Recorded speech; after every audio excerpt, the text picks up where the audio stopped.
Good afternoon, everyone. Let me welcome you to this press conference by EU Commissioner for Trade and Economic Security, Maros Sefcovic.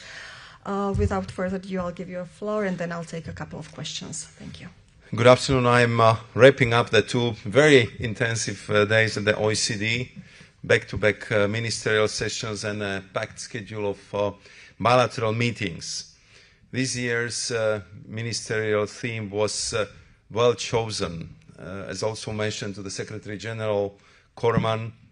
Open and fair trade requires industrial policies built on a true level playing field globally. And it is not an aspiration. I think that the discussion was very clear. It's a must. That principle was at the heart of my interventions. Here, the EU's position is clear and consistent.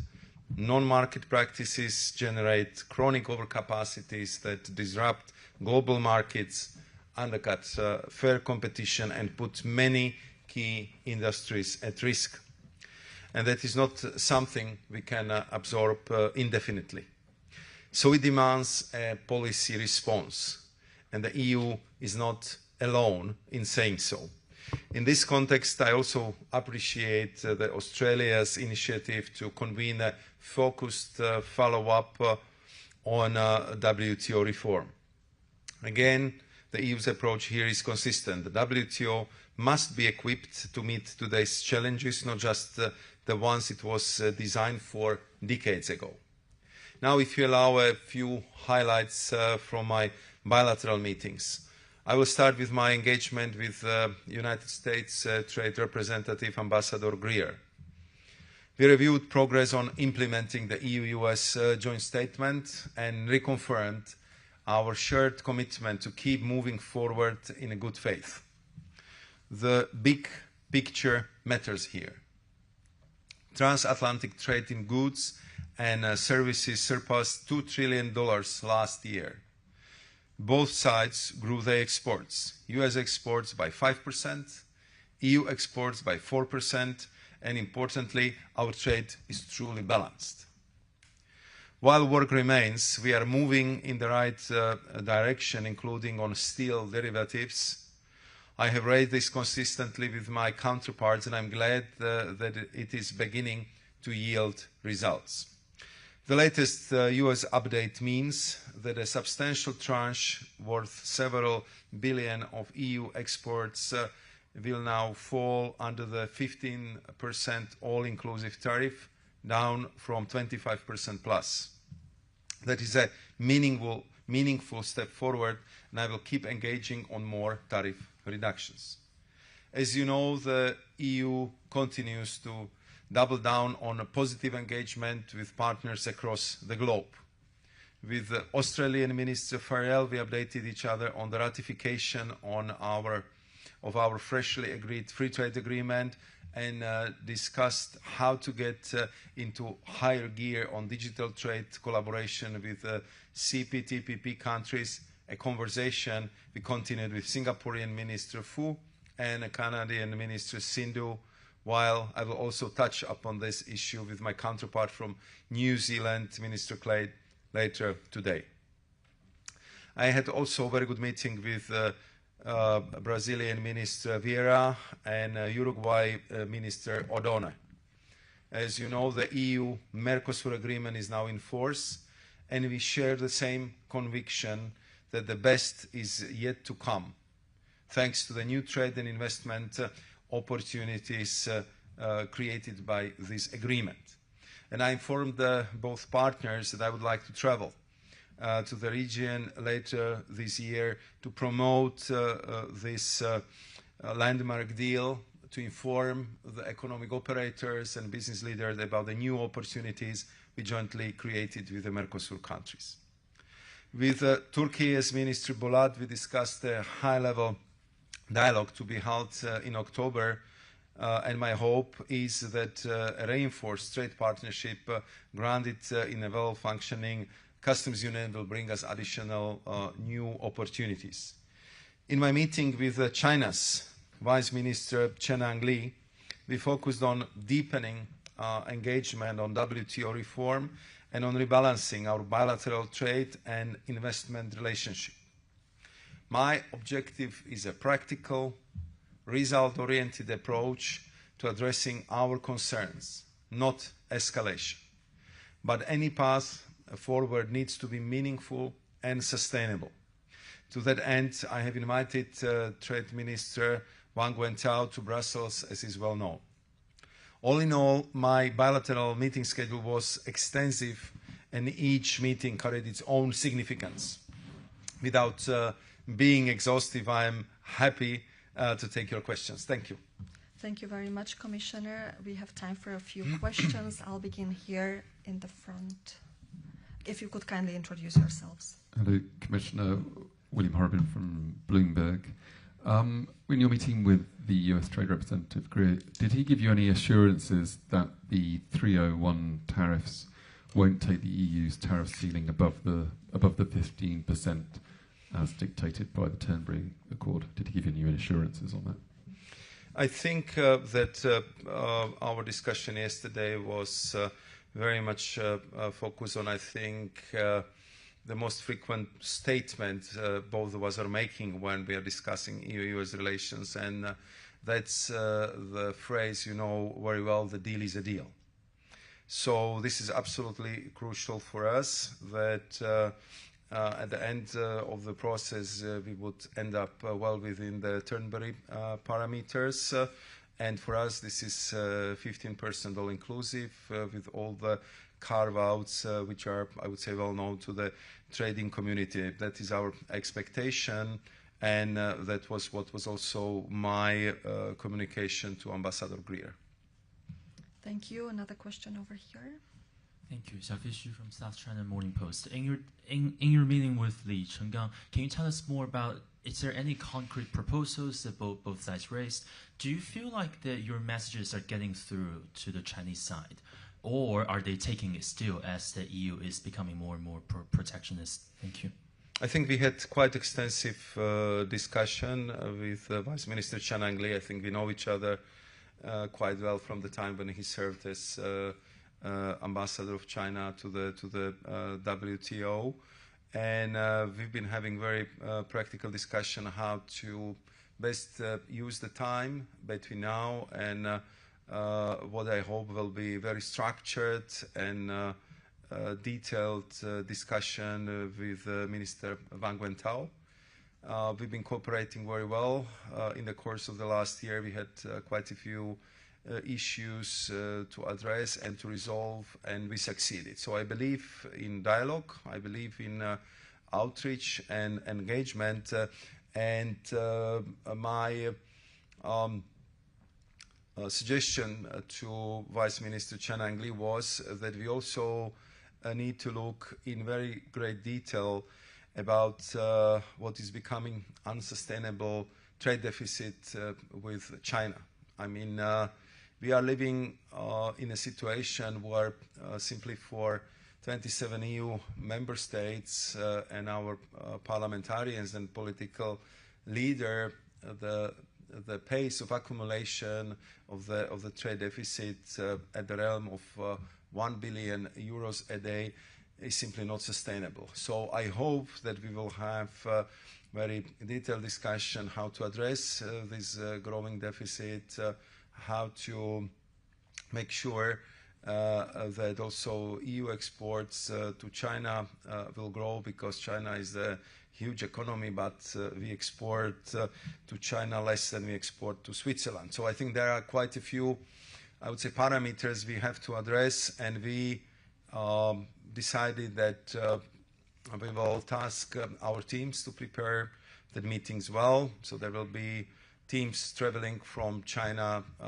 to Europe and from Europe to China, so we can have a good, I hope, meaningful debate discussion with Minister Wang Wentao, and that it will result in concrete outcomes. Thank you. Another question here next to Bloomberg. Hello, Lee Thomas from Reuters. Do you expect the latest 301 announcement from investigation announcement from the U.S. to complicate in any way the ratification process of the Turnberry deal? Thank you. I have to say that the reaction to the 301 investigation in European Union, being the member states, parliamentarians and citizens, was very clear. We've been very surprised about the findings because, as you know, if it comes to the labor standards, the European Union clearly has, if not the highest, definitely one of the highest in the world. And I have to say that even though we share the goal with the United States to make sure that we would eradicate forced labor from the supply chains, I believe that we are one of few economies which already introduced very clear legislation in this regard. And we did it already in 2024. And this legislation, I think, is by expert considered one of the most ambitious instruments of its kind globally. It establishes a prohibition to place on the EU market all forced labor products, irrespective of whether they originate in the EU or in a third country.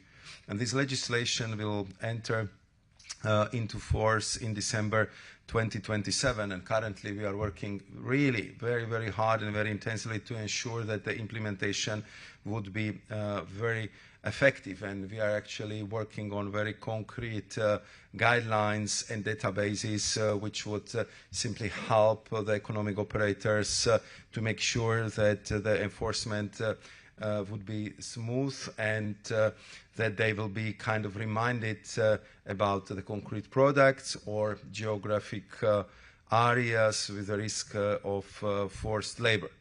There have been some questions raised by this investigation, some inquiries to which we will respond, but and we will provide the written comments, and of course we will continue engaging with the United States on this issue, including in the framework of the joint statement on these important issues.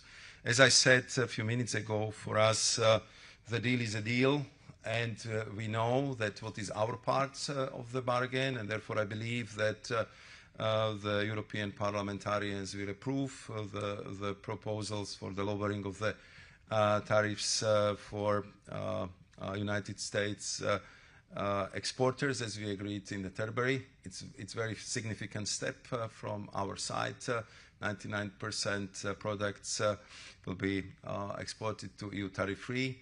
This represents something like $5 billion of savings on tariffs for US exporters. And we, of course, expect that the same would apply to the US side, where we expect that we'll come back to the 15% all-inclusive tariffs plus all the carve-outs. And on top of it, I reminded to my US counterparts that our joint statement is also stating that we will look at what other sectors and goods we should pay to lower tariff ranges, and that's clearly the priority for us. So I hope that despite of all, I would say, this intense political debate and discussion, in the end, we will respect the deal, which we negotiated in great detail with enormous effort, and which was supported by both sides in Scotland last year.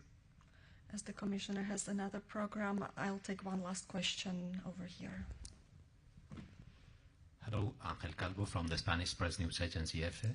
Did you discuss with the Chinese representative the findings of the magic database about subsidizing different industries and the consequences for market share?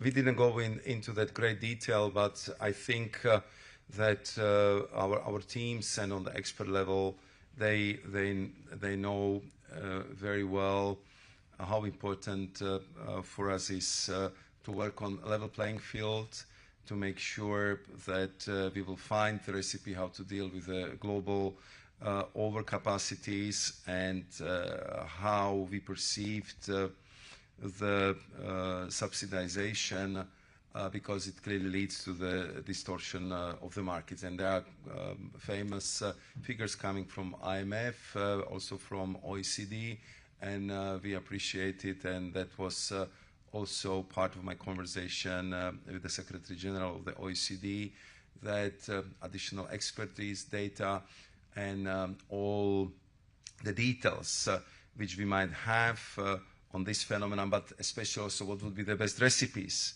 how to deal with this issue in the framework of WTO, what should be the best instruments in this regard would be very much welcome, because we see how the overcapacities and market distortive practices are triggering and increasing the tension in the global trade, and therefore I think sooner we find the recipes how to deal with this, the better it would be for the global trading. So really a very, very last question. We are being very generous here, but so shortly, please. Thank you very much. I will be very fast. Commissioner, you mentioned the regulation against forced labor, which will enter into force in December 2027. Are you considering anticipating the entry into force of that text to calm the US concerns on that? And also you attended the orientation debate on China last Friday.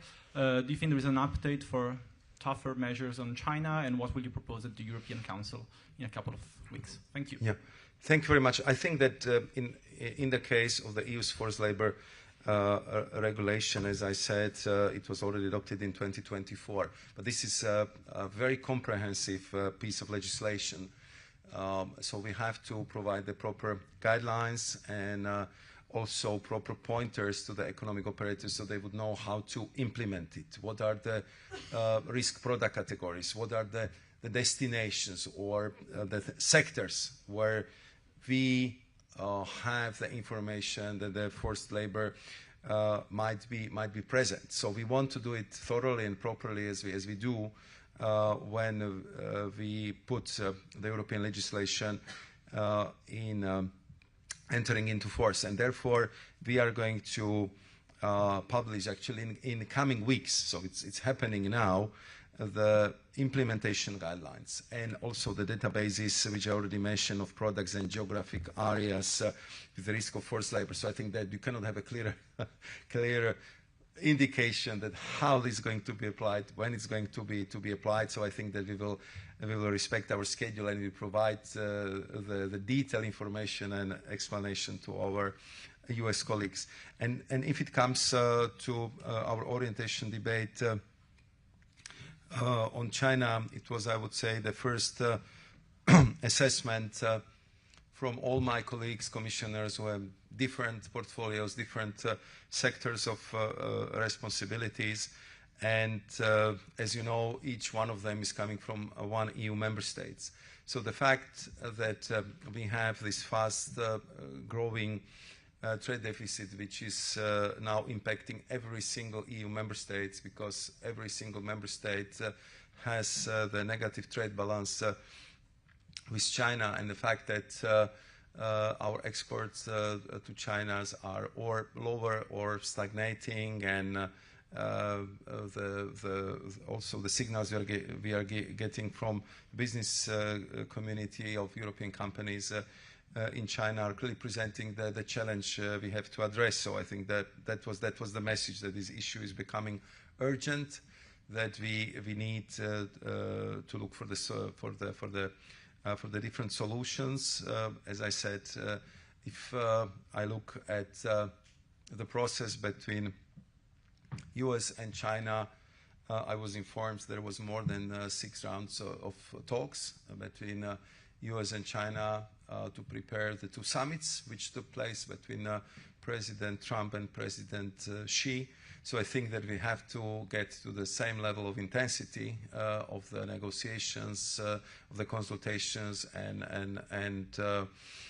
expert talks, how to address the issue of the growing deficit. And what would be very important for us would be the debate which will take place at the next European Council, where the European heads of state and government will discuss this in greater details, and I'm sure with important political takeaways which would serve us as a framework, as a orientation pointers for our work. I think a few weeks after that, I'll have